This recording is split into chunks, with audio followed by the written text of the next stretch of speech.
आंनिया माने गबथना सकआव फैनायाव माने आंनि मानि बेगाव माने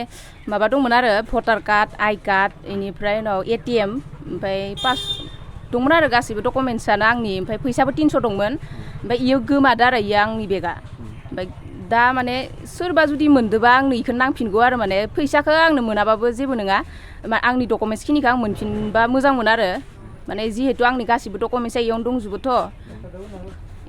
मा डकुमेन्ट्स होनदों भटार कार्ड दंमोन ओमफ्राय पान कार्ड इनिफ्राय उनाव आधार कार्ड ओमफ्राय एटीएम ओमफ्राय आयुष्मान कार्डबो दं आरो लोगोसे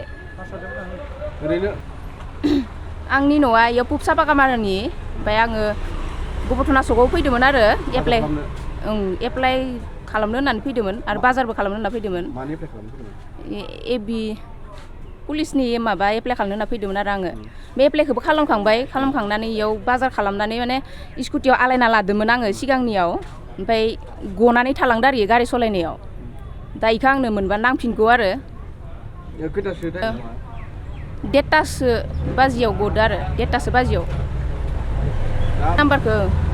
कन्टेक्ट नाम्बारखौ होखादो आंनो मोनोबा माने डकुमेन्ट्सखौ कन्टेक्ट नाम्बाराव माबानानै आंनो हरफिन आरो सोरबा जुदि मोनलांदोबा आं इखौ गना थालांदो नागिरगासिनो दं आङो मोनाखै आरो इखिनियावनो ससेल' लामायाव गना थालांदो आरो बारा गोजानबो थाङाखै गबथना बाजार जरावनो गदो